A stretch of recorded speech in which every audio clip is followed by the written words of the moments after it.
Beleza, gente. Olha, essa daqui vai ser uma revisão. Eu vou voltando aqui para cima. Na verdade, eu estou com um livro.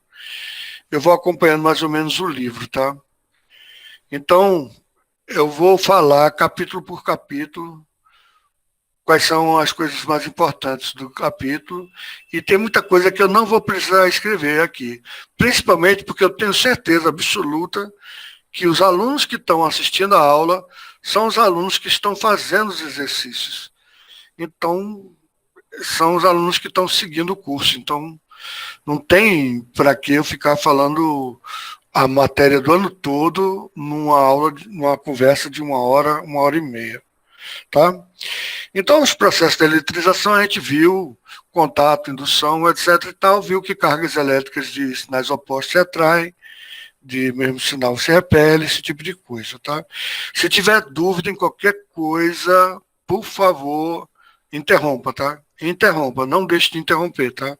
É só abrir o microfone e falar, tá certo? Falamos também sobre fio terra, tá certo? E a gente tem que ter um referencial. Por que a gente tem que ter um referencial? Porque num circuito, a gente vai ver aqui para frente, quando você dá a volta no circuito todo, o que você subiu de tensão, você cai, né? Porque não tem como você pegar, subir toda vez que você dá a volta no circuito, tá certo? Isso seria as leis de Kirchhoff, que a gente não vai ver, tá? Então, já é outra coisa que a gente não vai ver, tá? Que é as leis de Kirchhoff, que seria das malhas e dos nós, tá? Então, o capítulo 1 não tem assim muito o que conversar, certo? E também o funcionamento do eletroscópio. Se você chegou até o final do ano, não sabe como é que funciona o eletroscópio, inclusive eu repeti muitas vezes em sala de aula, chega em si o saco, porque no começo do ano o pessoal fica assim meio que aterrorizado, achando que a coisa vai ser difícil, etc e tal. Bem, aí vem o capítulo 2. No capítulo 2, a gente viu que se cargas de sinais opostos se atraem e cargas de mesmo sinal se repelem, elas se repelem com alguma força. E tem como a gente medir essa força? Tem. Começa a medir essa força. E essa força é medida pela lei de Coulomb. Né? Então você tem duas cargas, vou botar carga 1 e carga 2, não estou nem examinando o sinal. Se forem de sinais opostos, a força vai ser assim. Se for de sinais opostos, a força vai ser assim. Se for de mesmo sinal, a força vai ser assim, certo? Não é ação e reação, tá? Não é ação e reação. É uma força influenciar a outra, independente da outra influenciar a primeira, tá? Não, isso aqui não é ação e reação. Por exemplo, você empurra uma coisa te empurra. Não. Isso é ação de uma carga em cima de outra carga, tá? Muito bem. Isso aí já, esse termo de ação e reação é muito importante, porque o aluno fica muito incumbido que sempre que tem duas forças iguais, de mesma intensidade e sinais opostos e sentidos opostos, é a ação e reação. E não é sempre assim, tá? Mas vamos lá. Aí a força, vamos botar se as cargas forem de sinais opostos, tá? Então vai aparecer uma força que vai ser idêntica, tá? Essa força vai ser idêntica. E essa força é calculada como diretamente proporcionais às cargas, inversamente proporcional ao quadrado da distância, a distância é a distância entre elas, e multiplicado por uma constante que a gente representa pela letra o que K, K, né? K, que é igual a 9 vezes 10 a nona newtons, porque a força tem que ser dada em newtons, metro quadrado, porque tem metro quadrado aqui embaixo, e coulomb quadrado, porque a carga é dada em coulomb quadrado em cima, tá? Lembrando que a permissividade elétrica é dada por 1 sobre 4πk, tá? A gente não falou isso muito em sala de aula para não assustar os meninos, porque aí vai dar um expoente negativo aqui, etc e tal. Mas isso vai ser muito interessante quando a gente chegar nas leis de Maxwell, que ele previu a velocidade das ondas eletromagnéticas, então ele usou essa constante. É uma constante? É, porque 4 é um valor, π é um valor também, e k é uma constante, que não é exatamente igual a 9, tá? É aproximadamente igual a 9. É 8,99 vezes 9 vezes 10 a nona, vezes 10 vezes 10 a nona, né? 9 vezes 10, 9 vezes 10 elevado a nona, Newton, metro quadrado por coulomb quadrado. E essa força de interação, não importa se tiver outra carga aqui, outra carga aqui, outra carga aqui. A força de interação entre essas duas cargas não vai depender de nenhuma força. Agora, a força resultante em qualquer uma carga aqui, se eu quiser a força resultante em cima dessa carga, devido a todas essas cargas, eu tenho que calcular uma por uma e depois fazer a soma vetorial, tá? Então, eu tenho que fazer... são componentes vetoriais, tá? Gente, se alguém tiver não entendendo alguma coisa, é uma revisão rápida, porque essa aqui eu acho que vocês estão... Não tem. Vou botar só um exemplo, porque o exercício a gente vai fazer na próxima aula. Vou botar um exemplo simples aqui. Você bota uma carga positiva aqui, bota uma carga positiva aqui e bota uma carga positiva aqui também, tá certo? Obviamente, aí você quer saber a força resultante aqui nessa carga aqui, vamos chamar aqui carga, né, nessa carga A, que é A, você tem aqui B e C. Você quer calcular a força resultante em QA, aí você vai ter que essa daqui vai ser de repulsão. Essa daqui, se fosse sinais opostos, seria de atração, né? Seria assim, né? Mas não é, eu botei as cargas de mesmo sentido, de mesmo sinal, então vai ser de repulsão também. Né? E aqui você faz a soma vetorial, né? Então aí você faz a soma vetorial e aqui você vai dar a força resultante. Se forem todas as cargas forem iguais, aqui você tem um triângulo equilátero, vai dar exatamente a carga aqui para a força resultante assim para cima. Mas se as cargas forem diferentes e o triângulo não for equilátero, ele vai ser mais puxado para um lado, mais puxado para o outro, mas vai ser uma soma vetorial. Então, o que é importante ver aqui é que essa força dada por essa equação, tá? Que é a lei de Coulomb, é diretamente proporcional às cargas e inversamente proporcional ao quadrado da distância multiplicado por uma constante. Tá? Então, isso daí não tem... Aí a gente falou de campo, né? E a gente fez analogia com o campo gravitacional, o campo gravitacional terrestre, porque para ver as linhas que a gente chama de linhas de força. Então, se você tem aqui uma massa, essas linhas de força vão estar sempre apontando para cá. Isso daqui vai ser o seu campo gravitacional G. Tá? E por que a gente chama linhas de força? Porque na hora que você bota uma carga aqui... Professor? Pois não. Licença, Daniel tá com uma dúvida no chat. O senhor pode responder ele, por favor? Posso, sim. Obrigado.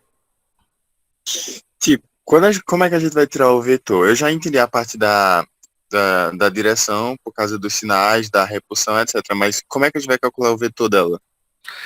Veja o seguinte. Quando você faz uma soma vetorial, tá certo? E eu não sei se eu fiz uma revisão de soma vetorial com vocês, né? A gente fez na mesma direção e no mesmo sentido. Então, mesma direção e no mesmo sentido.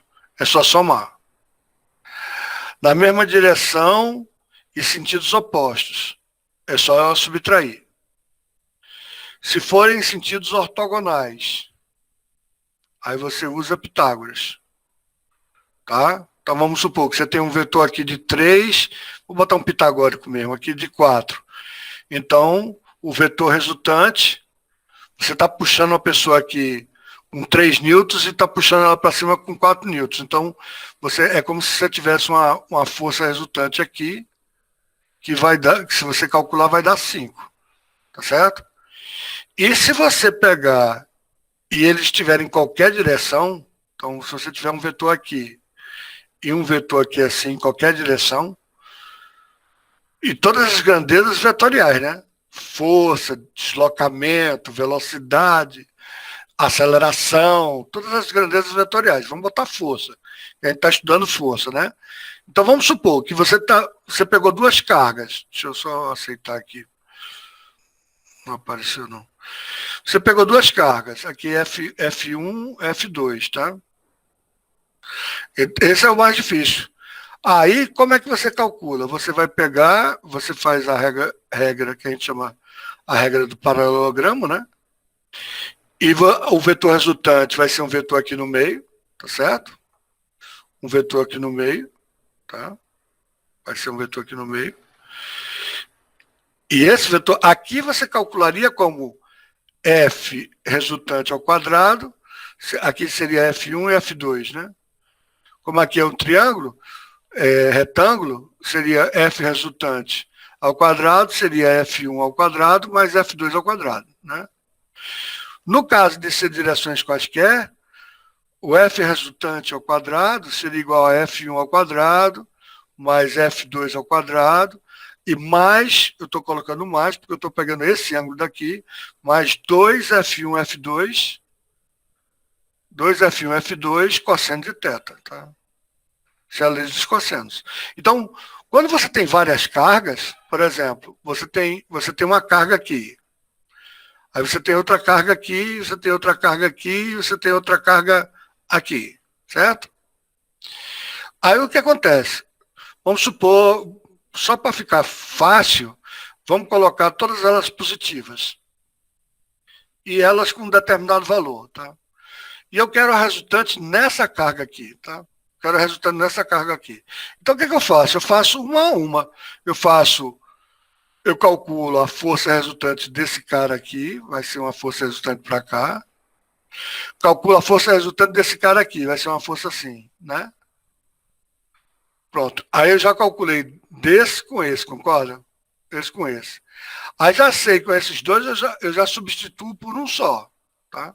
Isso daí nem vai cair, tá? É só porque você perguntou. Quando tem vários vetores e tal, você pega, tira a resultante aqui. Tirou a resultante. Então, a resultante é dessas duas cargas. Você sabe que essa carga aqui vai ser de repulsão. Vai ser uma carga para cá, assim, de repulsão, né? Aí você faz essa com essa, por esse ângulo aqui. Tá? A gente não viu essa matéria, não, assim, várias cargas, não. A gente só viu com 3 cargas, assim, duas interagindo numa terceira num triângulo, por exemplo.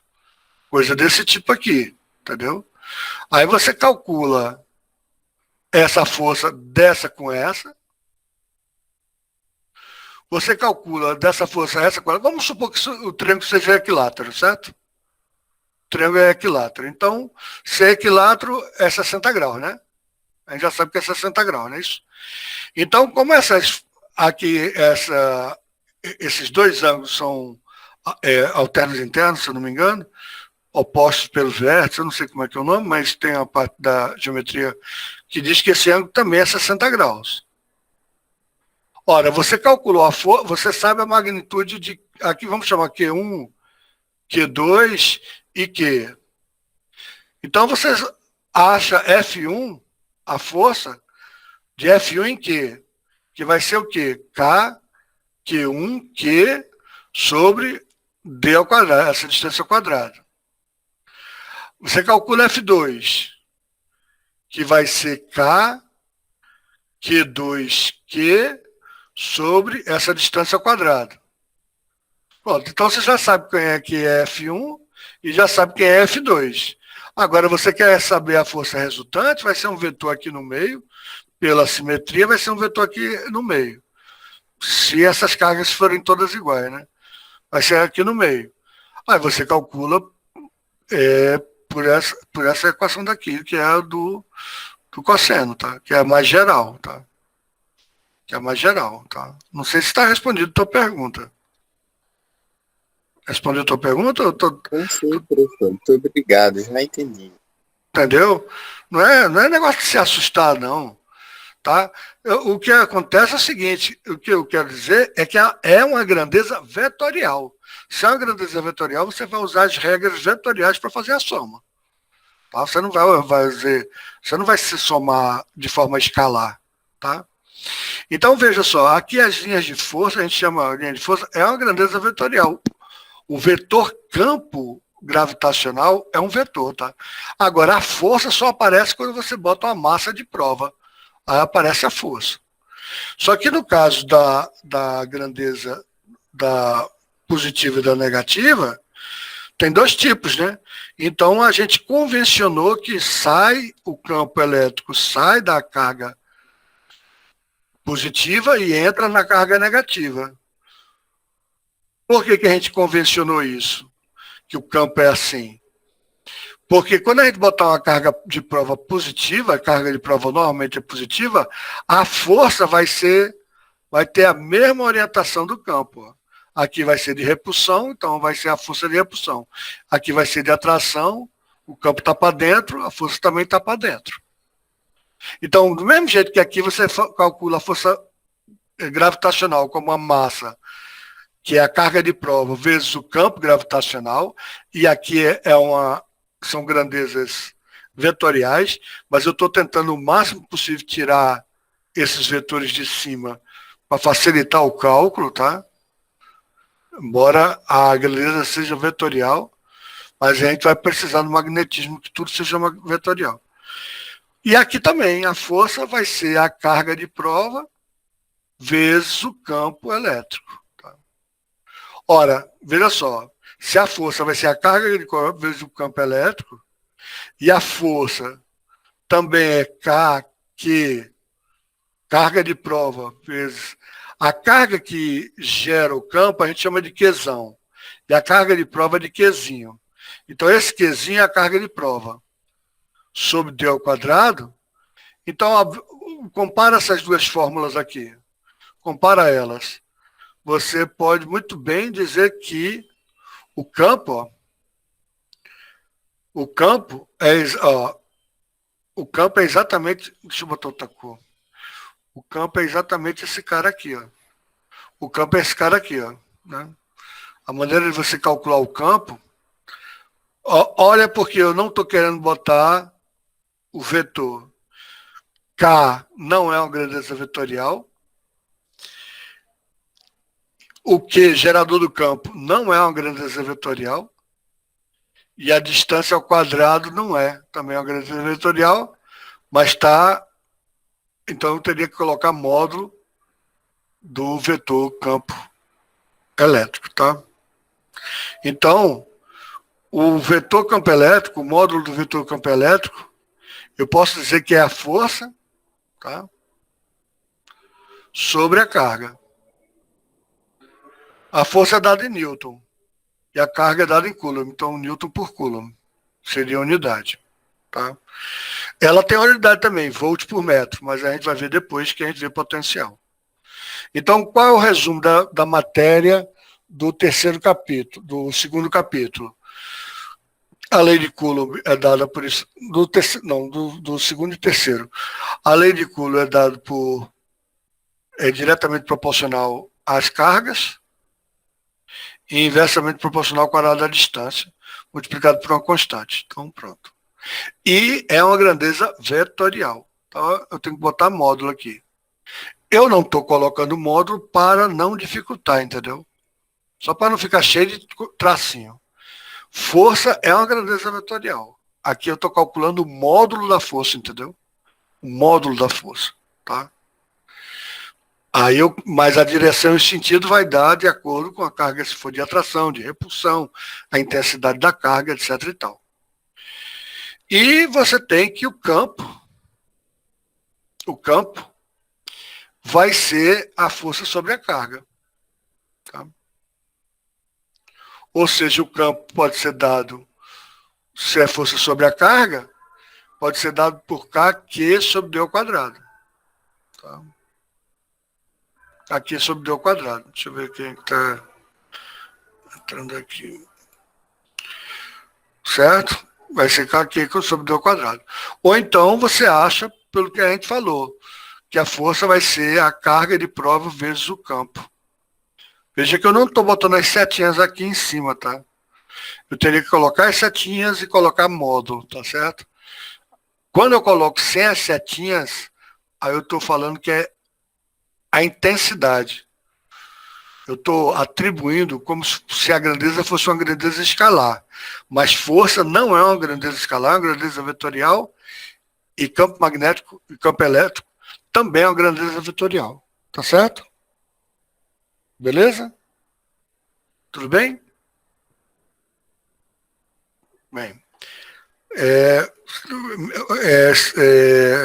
Quando, me interrompa, tá? Se não sou uma revisão assim, geral, vai ser mais uma conversa, tá certo? Aí vem a parte de potencial elétrico, potencial que vai gerar discussão exatamente sobre a diferença de potencial, tá? Sobre a bateria, que vai surgir a bateria, etc, etc, etc, tal, tá certo? Então, o que a gente sabe até agora é a força pela lei de Coulomb, tá? A força elétrica dada a duas cargas pontuais, tá? E a força devido ao campo, tá? Também, aqui pode ser, se o campo for um campo uniforme, aí tá de boa. Se você sabe, é igual quando você está próximo da gravidade da Terra. O campo gravitacional é praticamente uniforme, então basta multiplicar pela massa. G vezes M, né? Ou mg. Aqui, a carga de prova vezes o campo. Se o campo for um campo uniforme, tá?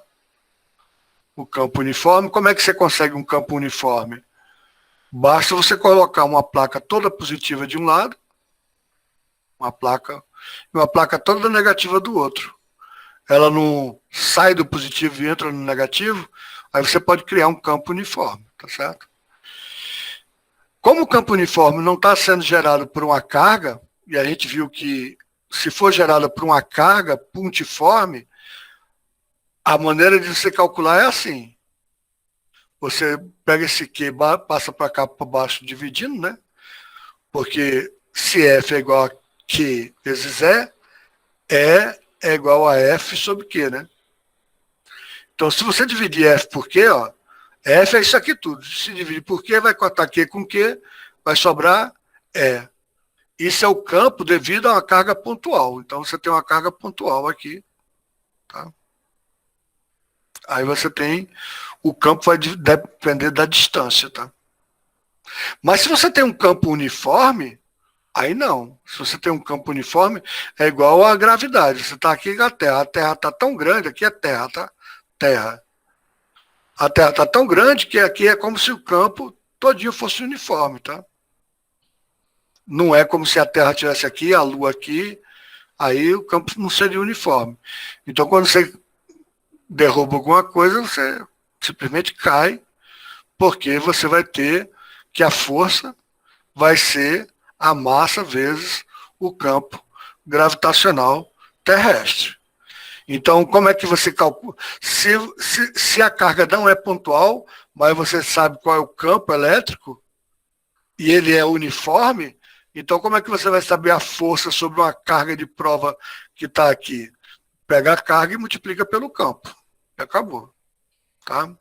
Aí a gente tem o potencial. Aí o potencial, por que a gente aprende potencial elétrico? Porque a diferença de potencial é que vai fazer com que a gente mova as cargas. Então, eu vou colocar, diferentemente do que eu coloquei para vocês, o potencial associando com o potencial gravitacional. Vou colocar de outra forma. Vou colocar a maneira de, num circuito mesmo. Um gerador ideal, tá? Então não tem resistência interna. E num circuito, tá? Então, eu não vou nem colocar FEM aqui não, vou colocar V ou DDP, que é a diferença de potencial, tá? Que é calculado em voltagem. Então a gente vai ter uma corrente elétrica correndo aqui no circuito, tá certo? Devido a essa diferença de potencial, como existe a diferença de potencial, é a mesma coisa da diferença de altura. Se você coloca uma massa aqui, ela vai naturalmente cair, porque ela cai do potencial maior para o potencial menor. Então vai surgir uma corrente elétrica aqui. O que acontece é que quando as cargas elétricas chegam no ponto de baixo potencial, a pilha, o que quer que seja, eleva o potencial dela, gasta energia para fazer com que elas fiquem circulando. Como é que a gente conta essas cargas elétricas? A intensidade da carga elétrica vai ser Q sobre o tempo. Então, Q sobre o tempo. Então, a quantidade de carga que está passando pelo tempo vai ser a intensidade de carga elétrica. A quantidade de carga é Q, dado em Coulomb, e o tempo é dado em segundo, Coulomb por segundo vai ser ampere.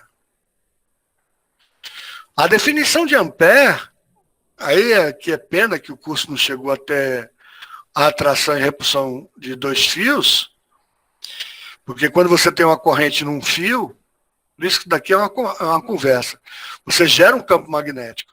Então, você tem uma corrente em dois fios, você vai gerar um campo magnético tanto devido a esse fio quanto devido a esse. Então vai ter uma atração entre os dois fios ou repulsão, né, dependendo do sentido da corrente elétrica.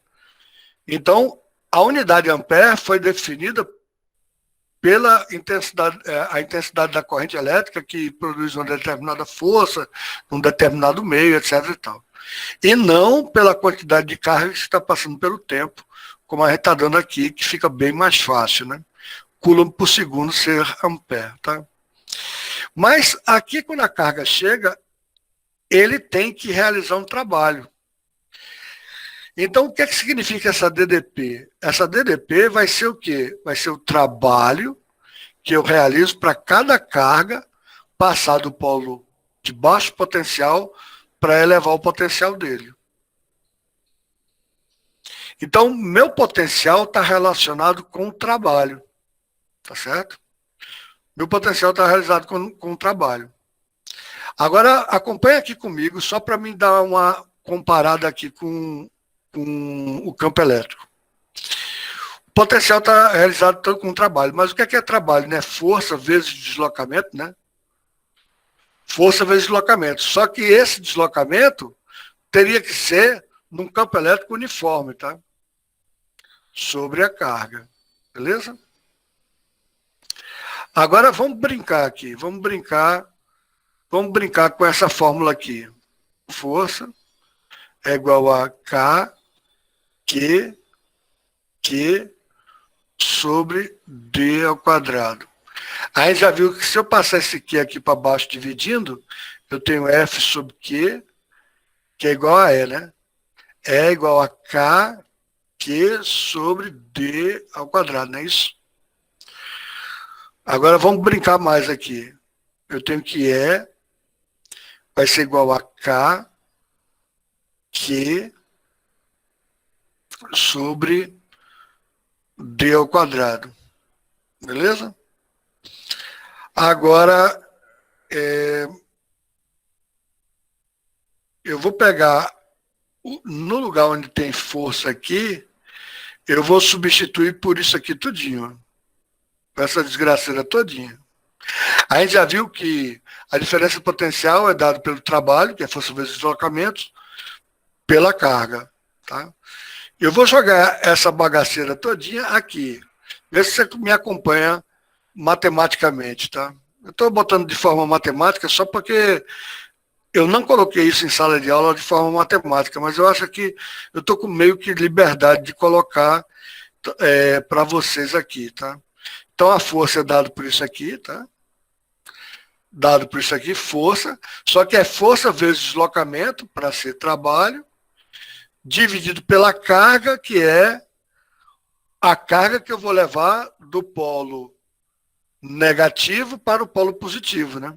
Da bateria. Então, a diferença de potencial vai ser o trabalho pela carga. Tá?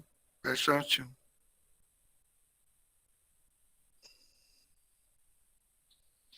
Veja que eu estou dando de uma maneira totalmente diferente, tá? Então vamos brincar agora. Você pode cortar esse Q com esse Q aqui esse D ao quadrado com esse D aqui, tá certo? Beleza? Cortei esse D. Aí ficou o quê? V ficou igual a K, Q sobre D, né? Ora, IE é igual a K, Q sobre D ao quadrado, concorda? Então, vê se você me acompanha matematicamente aqui. Se eu dividir essa primeira equação por essa, tá? Essa primeira equação por essa, eu vou dividir uma equação pela outra. Então, eu vou dividir V por E, tá? Então, eu vou ter KQ sobre D dividido por KQ sobre D ao quadrado. Eu pego a primeira, né? E multiplico pelo inverso da segunda, não é isso? Só para vocês verem interessante. Aqui eu posso cortar, esse aqui eu posso cortar, ou seja, V sobre E é igual a D. Ou seja, V é igual a E vezes D, ou E é igual a V sobre D.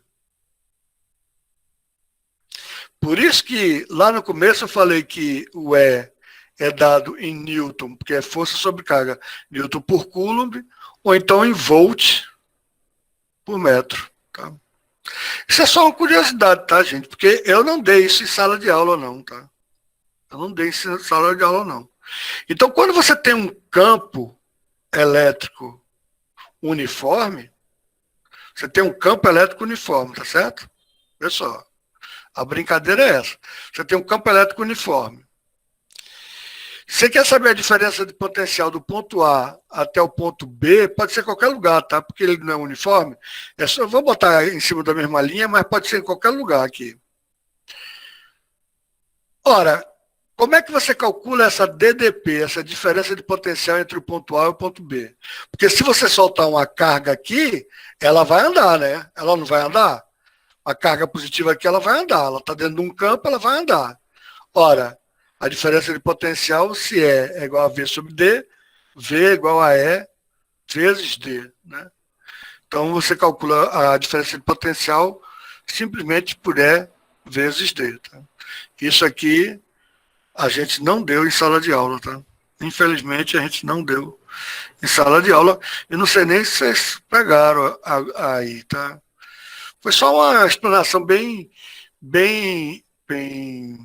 rápida, né?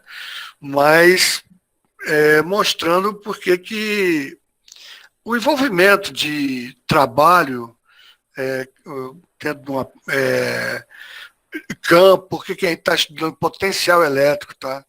Então, a gente viu que o potencial elétrico pode ser dado por E vezes D, tá? Então, na hora que você tem um campo elétrico uniforme, tá?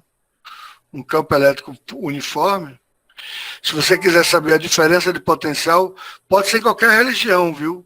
É igual a altura, é só a diferença de altura. Estou colocando aqui só para ficar mais fácil observar. Existe uma diferença de potencial, por quê? Porque se você soltar uma carga aqui, ela vai andar, não é isso? Existe uma diferença de potencial. E a diferença de potencial vai ser dado pelo campo vezes a distância daqui para cá. Tá? Isso daqui vai ser nossa DDP. Agora, quando a gente chega no circuito elétrico, essa diferença de potencial vai ser dado pelo trabalho, pela carga.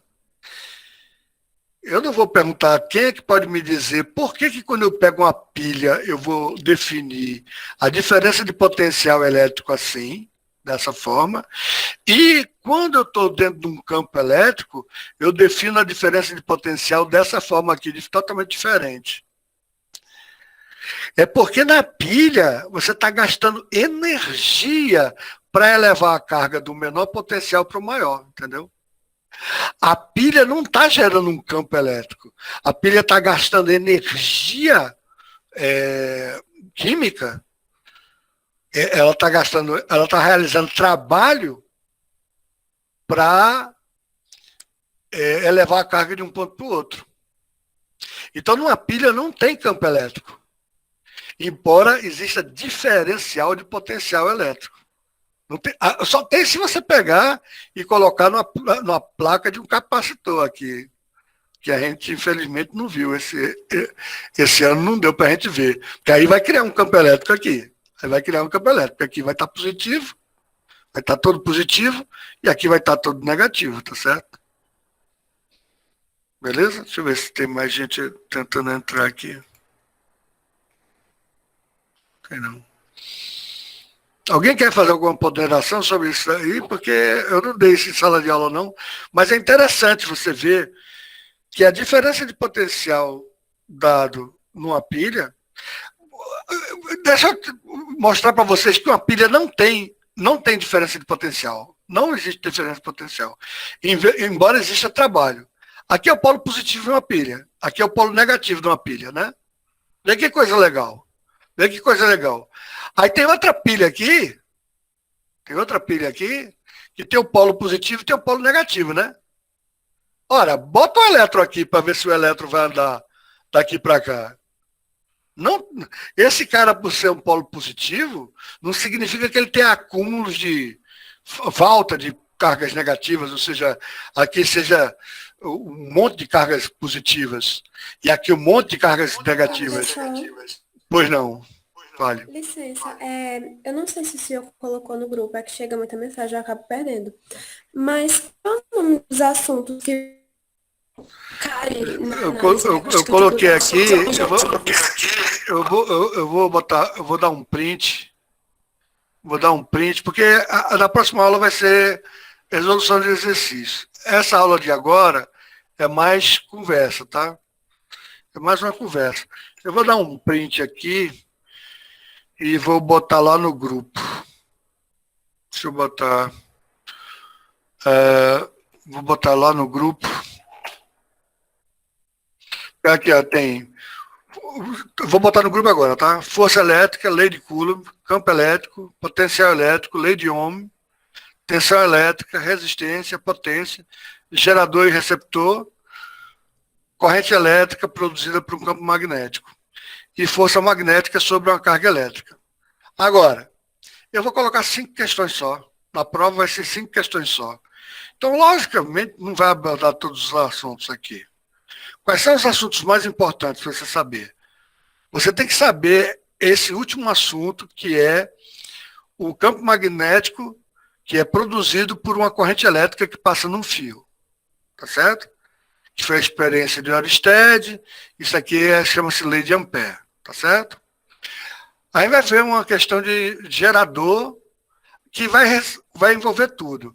Gerador, receptor, potência, tudo numa questão só. Tá?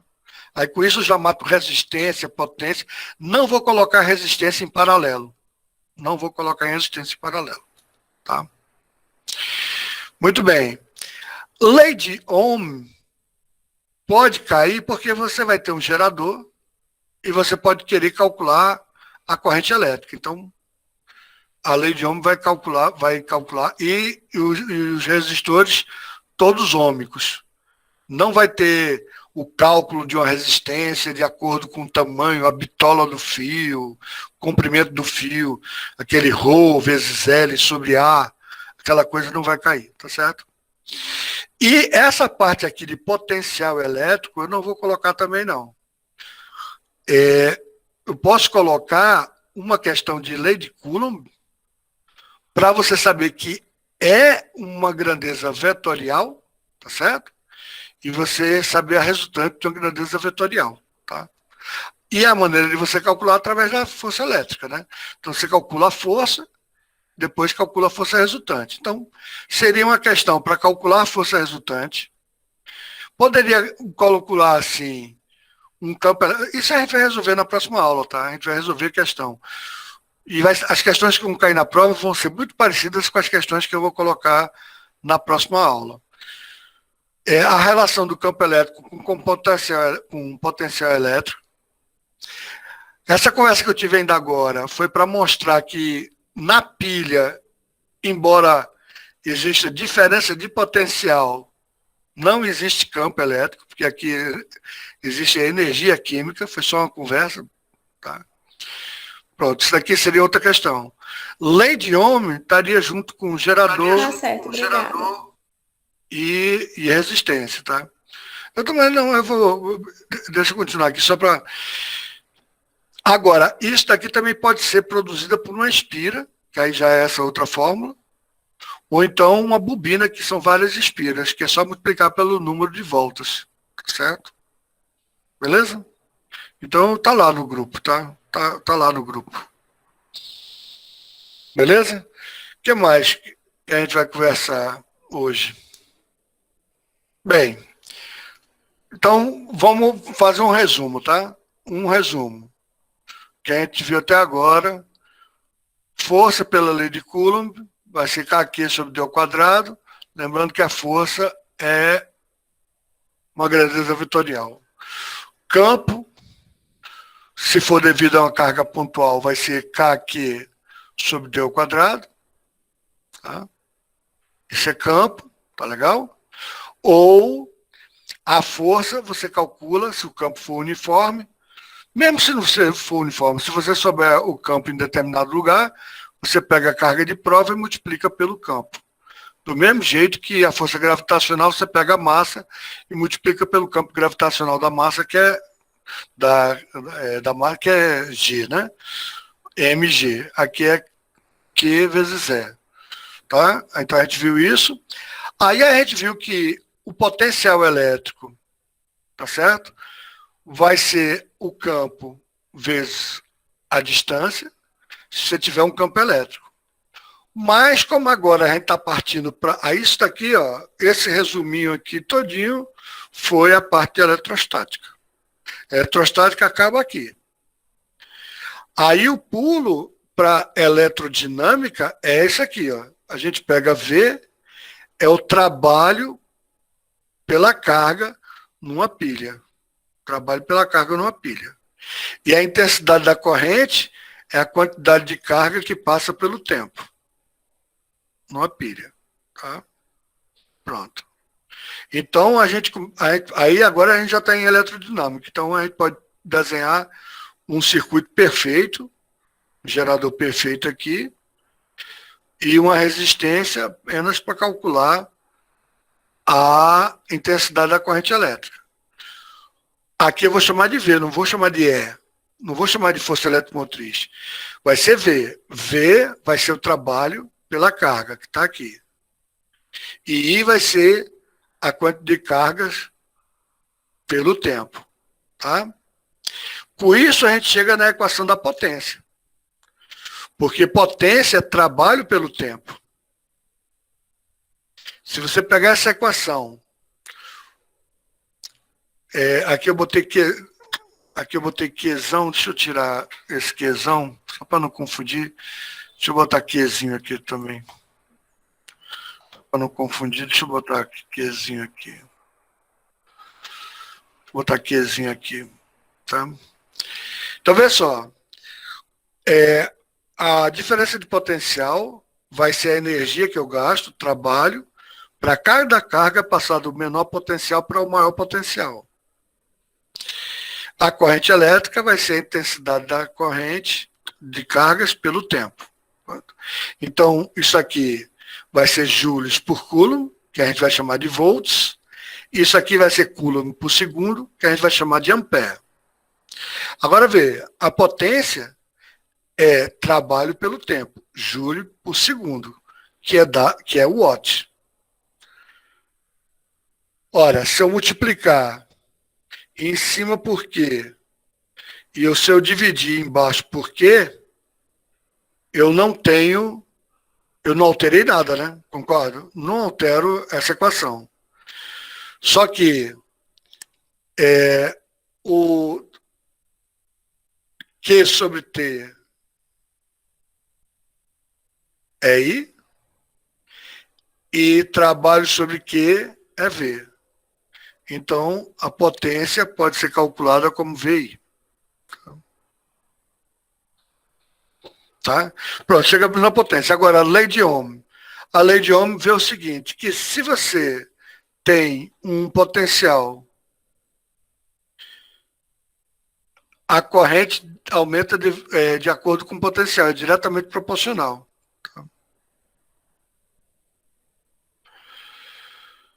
Então, o que a gente chama de resistência é essa característica que, à medida que eu aumento o potencial, a diferença de potencial, eu aumento a intensidade da corrente diretamente proporcional. Ou seja, V sobre I, tá? V dividido por I, vai ser uma constante que eu vou chamar de R. R vai ser a relação entre o quê? Quantos volts eu preciso para passar cada ampere. Tá? Então, seria volt por ampere ou ohm. Certo? Se quiser fazer qualquer colocação, interrompa, tá, gente? A gente está fazendo uma revisão geral, porque eu estou confiando no seguinte, que a maioria dos alunos aqui fizeram os exercícios todos, estão acompanhando a matéria, nada disso aqui é novidade, tá? Aí você pode brincar. Ora, se potência, aí é nas formulinhas, né? Potência é V vezes I, ora, V sobre I é igual a R, então V é igual a R vezes I. Então, no lugar de V, eu posso botar R vezes I, né? Então, potência fica R vezes I, ou R vezes I ao quadrado. Quem quiser decorar um bocado de fórmula aí.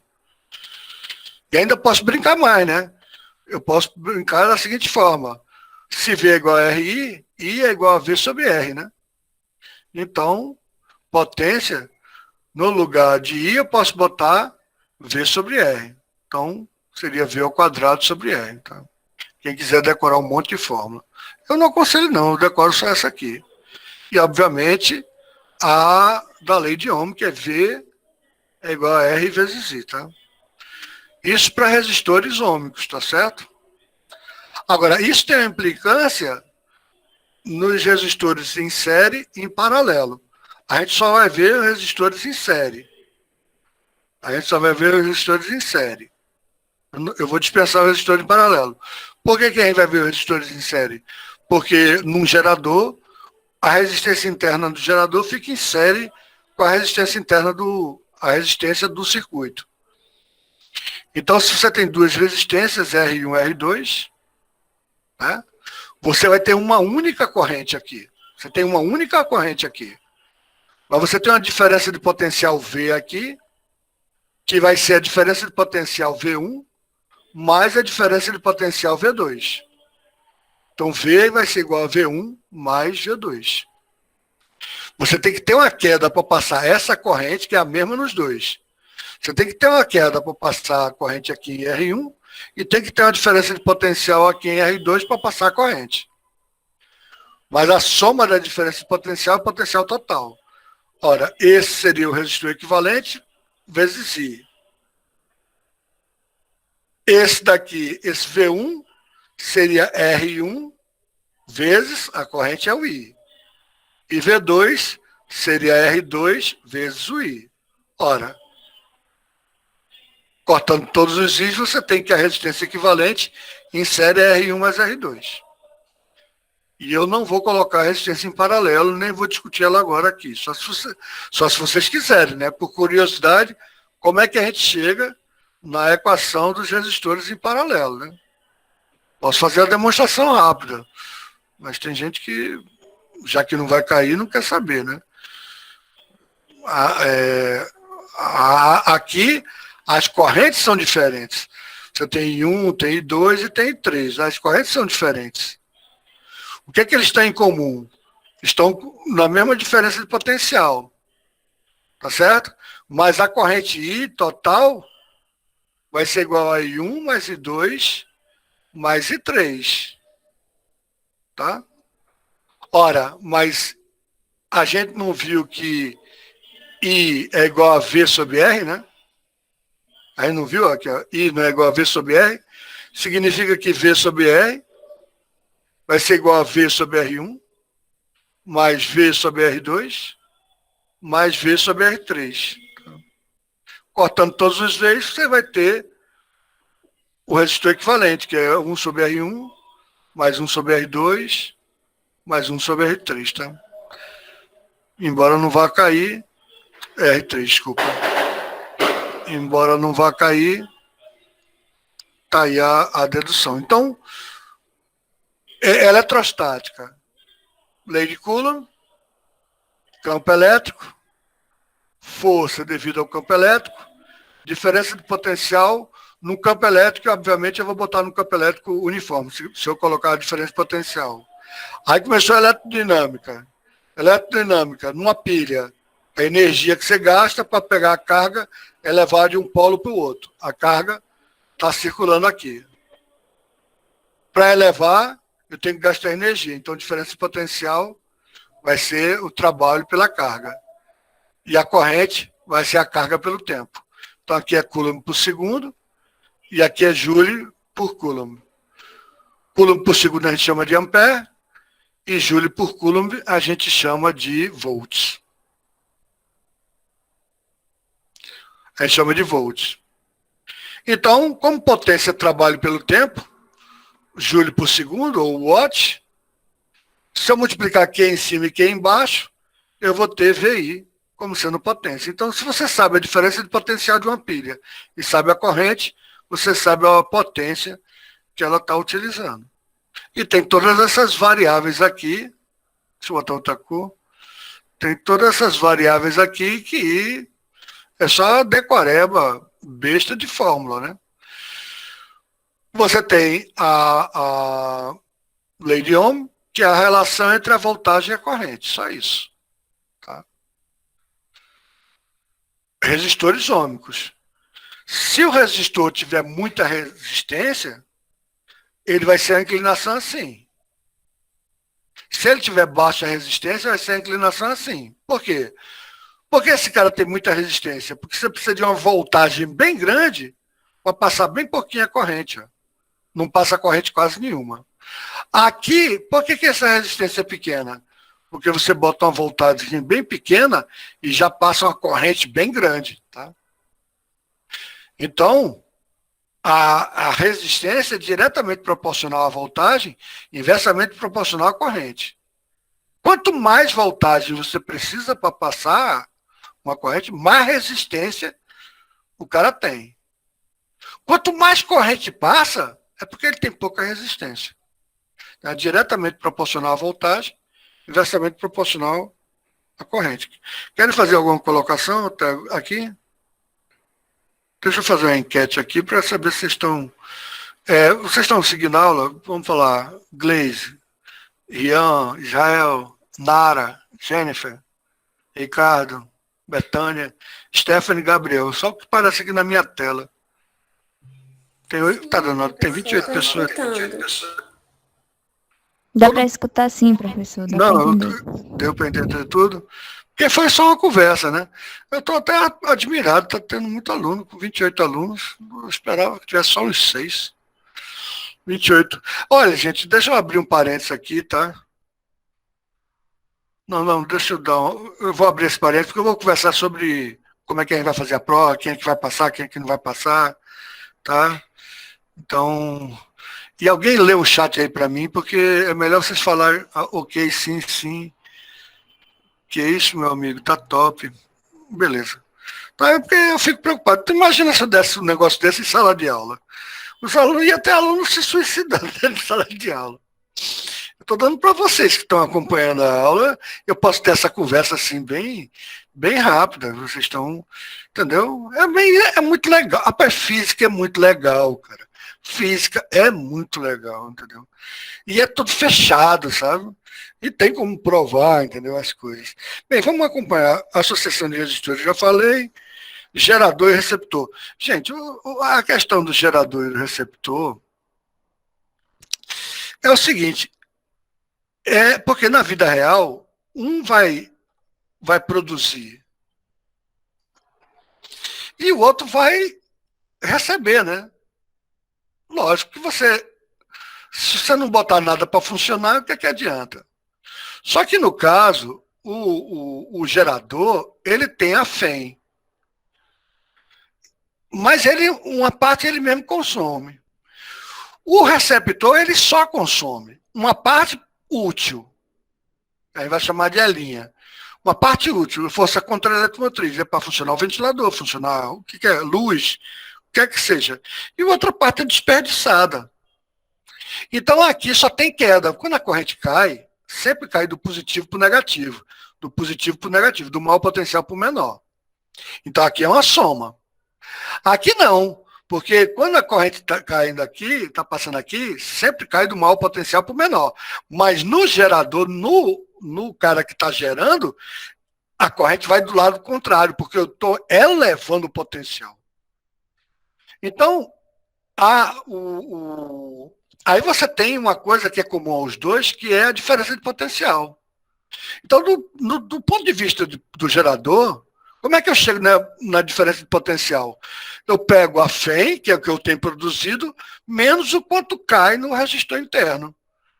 R vezes I, acabou. Então, é a equação do primeiro grau de coeficiente angular negativo, né? Porque esse cara é constante. Esse cara o I é variável. O R é constante. Então, essa é a equação do primeiro grau, né? E o coeficiente está sendo dado por esse R aqui, né? Então, vai ser um cara que vai sair, quando o circuito está aberto, não tem I, aqui é I, aqui é V, tá? Quando o circuito está aberto, não tem I nenhum, então vai ser não tem I nenhum, esse cara desaparece, né? Então, só vai ser o meu FEM. E quando eu tenho a máxima corrente possível, quando é que eu tenho a máxima corrente possível? Quando eu curto-circuito o circuito. Toda a energia. Eu curto-circuito o V é zero agora. O V é zero, porque eu não curto-circuitei, esse ponto ficou igual a esse ponto. Então o V é zero. Ora, se o V é zero, deixa eu apagar primeiro para depois escrever. Se o V é zero, se o V agora é zero, eu vou ter isso aqui, ó. Ou seja, RI de curto-circuito igual a E, ou seja, o I de curto-circuito vai ser igual a FEM sobre o R. Tá? Então Professor, vai ser esse ponto aqui. Pois não. Desculpa atrapalhar a sua Não, explicação. ao contrário, eu querendo que vocês atrapalhem mesmo. Atrapalhem não, pergunte, participe. Eu queria saber se o senhor vai continuar fazendo a chamada pelos comentários no blog ou no YouTube. Desculpa. Ou Eu queria alguém que ficasse responsável pela chamada.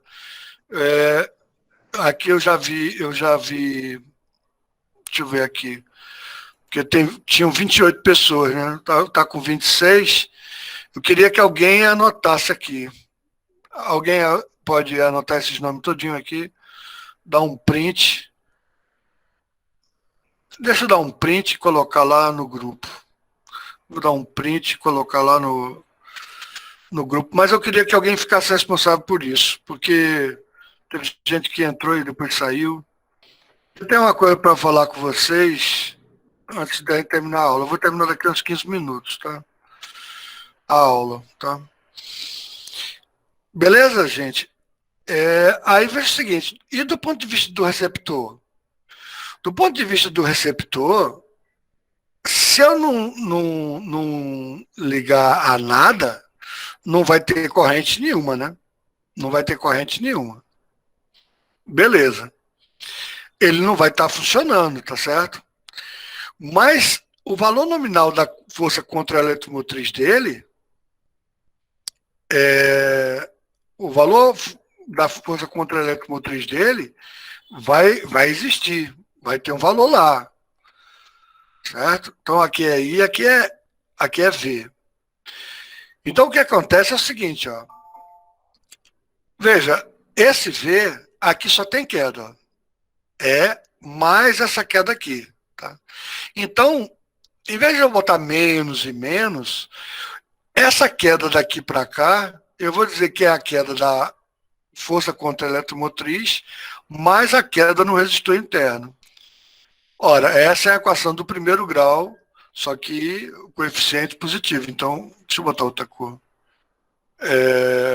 O coeficiente positivo. Então, vai ser uma coisa desse tipo aqui. Onde aqui a força vai ser a força contra a eletromotriz, tá certo? Agora, uma dica para vocês, tá? Uma dica que eu vou pedir para vocês, tá? Chama circuito de Pouliot. Veja só. Esse cara vai elevar o potencial. Esse cara é o que eu estou usando. Esse cara está caindo o potencial e esse cara está caindo o potencial, né? Assim. Se você quiser saber a corrente, tá danado que danado é isso que. Veja só. Se você quiser saber qual é a corrente que está circulando nesse circuito, tá? Se você souber qual é a corrente que está circulando nesse circuito, você pega a força eletromotriz e subtrai da força contra a eletromotriz. Por quê? Porque uma está elevando o potencial e outra está caindo o potencial. É como se fossem dois geradores, um contra o outro, tá? Um contra o outro. É como se você pegasse uma pilha de 9 volts e ligasse uma pilha ao contrário de 1,5 volt. Essa pilha está funcionando ao contrário, sabe? Então, sacaneou, né? Então, dos 9 volts, você vai cair 1,5 só aqui, entendeu? Então, a diferença das forças eletromotriz e contra-eletromotriz dividido pela resistência total, que no caso aqui vai ser R mais R'. Isso se não tiver nada ligado no circuito, né? Mas vamos supor que você ligue alguma coisa no circuito. Tá? Vamos supor que você ligue alguma coisa no circuito. Desculpa. R. Você liga um resistor aqui, tá? Eu não sei porque os caras colocam esse resistor aqui, já que eu estou ligando minha bateria no ventilador. Para que eu vou botar uma resistência no meio do caminho? Mas tem questões que o cara faz assim, aí tem santa paciência. Então, nesse caso aqui, é só somar mais R aqui embaixo, tá? Essa vai ser a corrente que está passando no circuito, tá legal? Beleza? Tá bom, gente. Então, agora para encerrar, eu vou falar só sobre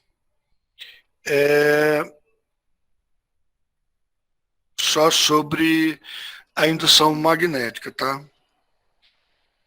Porque ímã e imantação e tudo, aí vocês dão uma olhada lá, não tem muito o que falar, tá?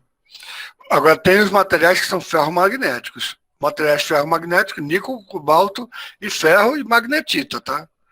Você não vai magnetizar alumínio. O alumínio é paramagnético, tá? E tem materiais que são repelidos por qualquer polo do ímã, embora, por exemplo, quando você tem um supercondutor, você já viu aquele negócio flutuando em cima de um supercondutor, né? Aqui é um dia magnético perfeito, que existe uma repulsão completa. Aí ele fica flutuando. Não sei se vocês já viram isso. É bem legal. Bem, para finalizar a aula, vou falar somente do experimento do Ørsted. O Ørsted estava...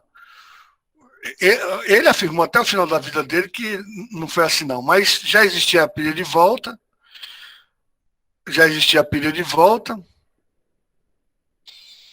Então, na hora que ele ligou, tinha uma bússola, aí a bússola que estava orientada de acordo com o campo magnético da Terra, ficou orientada de forma perpendicular. Aqui eu não quero saber se é... Aqui está... Deixa eu fazer de outra forma aqui. Aqui tem um fio que estava passando uma corrente, tá? Estava passando a corrente.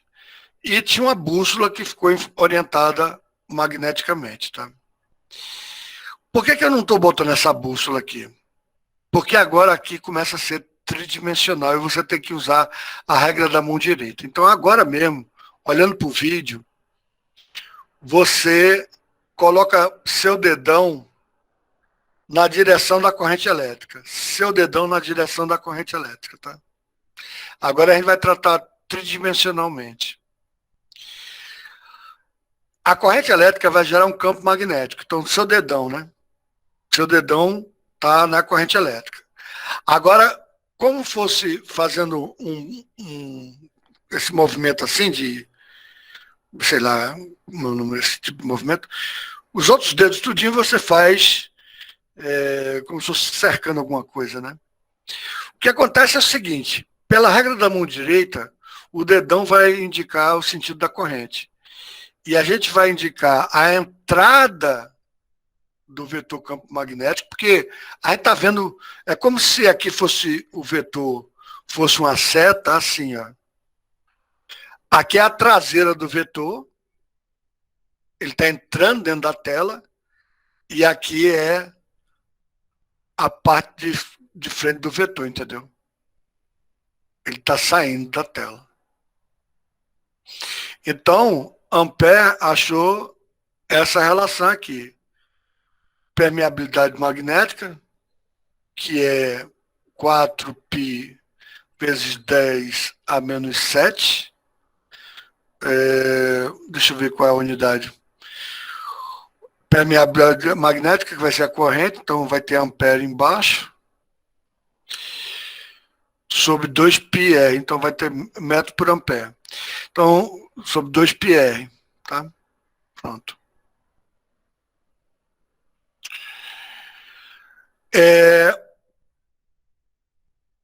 Agora, se você tiver uma espira, vê só, acompanha comigo aqui. Vê a jogada. A corrente está circulando aqui assim, né? A corrente está circulando aqui assim, né? A corrente está circulando aqui assim, né? A corrente está circulando aqui assim. Faz com o seu dedão acompanhando o fio e vê como sempre vai estar entrando. Sempre o campo vai estar entrando aqui dentro, no meio da espira, né? Porque pela regra da mão direita, aqui entra e aqui sairia, né? Pela regra da mão direita, aqui entra e aqui sairia, né? Pela regra da mão direita, aqui entra, então sempre entra, né? Aqui eu não vou desenhar, não. Sempre entra aqui, né? Só que você aumenta, entendeu? Quando você faz uma espira, você aumenta. Então, o aumento vai ser o quê? A intensidade do campo, do vetor campo magnético, vai ser μ0 vezes I sobre 2R. E se você fizer um monte de espira, ou seja, você pega um monte de espira, né? Então a corrente vai entrar aqui e vai sair aqui. Cada espirinha dessa vai contribuir para o aumento do campo magnético. Então, o campo magnético vai ser N vezes μ0 vezes I. E para finalizar, gente, eu gostaria de colocar um assunto que eu não vou dar, né? Mas é importantíssimo.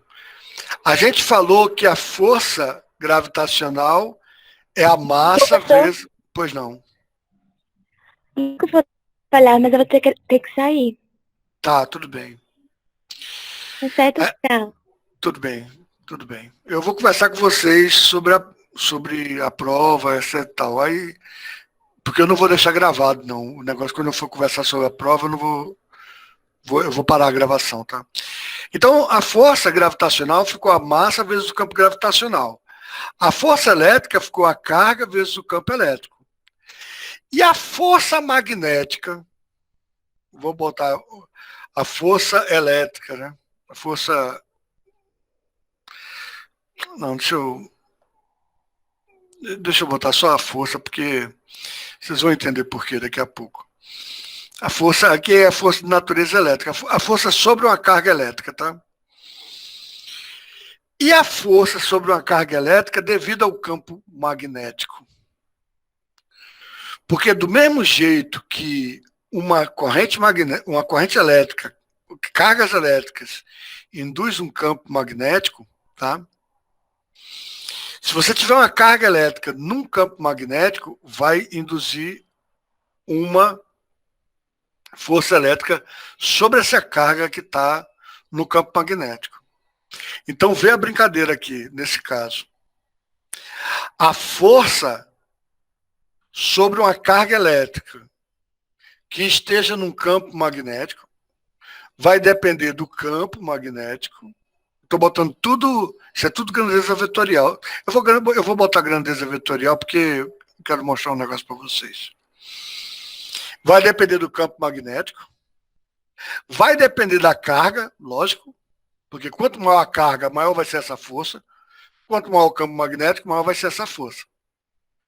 Mas essa carga tem que ter velocidade, e velocidade é outra grandeza vetorial.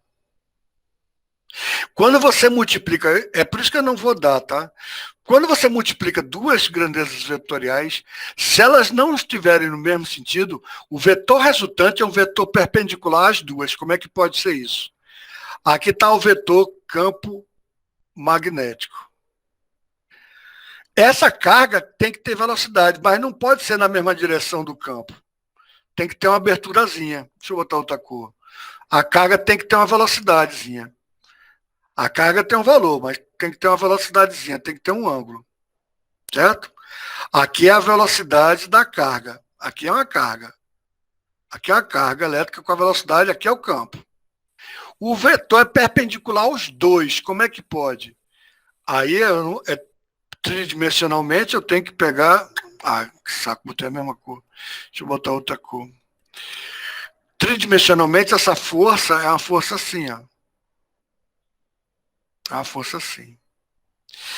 Só que quanto mais você abre esse ângulo, maior é essa força. Então essa força depende da carga. Quanto maior a carga, maior a força sobre essa carga.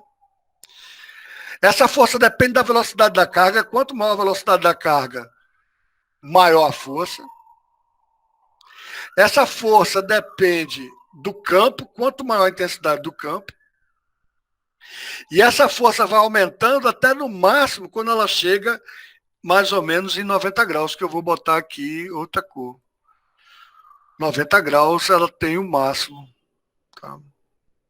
Não sei como é que eu desenho 90 graus aqui. Vou botar 90 graus assim. Em 90 graus ela tem o máximo dela. Tá? 90 graus. Ora, qual é a função que o máximo dela é em 90 graus? É a função seno, né? Porque quando o seno for zero, quando essa carga estiver andando na mesma direção em sentido do campo, não tem força nenhuma. Quando essa carga tem não está na mesma direção em sentido do campo, vai começando a aumentar essa força até 90 graus. Então aqui ficou seno do ângulo, tá? Mas isso aqui vocês não precisam, eu não vou colocar não, tá? Isso aqui é só porque é bonito demais para ser desprezado, tá? Então a força, vê só, a nossa fórmula era essa, né? A força sobre uma carga elétrica depende, eu vou botar tudo vetorial agora para ficar bonito, depende da carga e do campo e vetorialmente depende também do quê? Da carga, da velocidade da carga dentro de um campo magnético e do ângulo que ela faz com esse campo magnético. Vê que fórmula bonita. Isso não é bonito, gente? Isso é para você pregar no quadro, ficar olhando assim. É muito legal, cara. É muito legal, tá? Mas eu não vou pedir isso não, tá certo? Eu só vou pedir aqui a lei de Ampère, tá? Que é essa daqui, tá? A indução devido a uma corrente no fio. E a espira, que é bem simples, tá? Mas não podia deixar de apresentar, pelo menos apresentar, tá? Essa força, tá? Gente, eu vou querer conversar com vocês agora. Deixa eu parar a gravação. Vou parar a gravação. E aí, gente, vou me despedir do pessoal da gravação, tá? Pessoal, valeu pela aula. Eu sei que a maioria de vocês não entenderam nada, mas isso aí é para quem está seguindo o curso, gente. Aí você pega, assiste todos os vídeos anteriores, estuda tudinho, faz todos os exercícios do livro, que aí você vai ter entendido essa conversa toda, tá? Então, para vocês, até a próxima aula.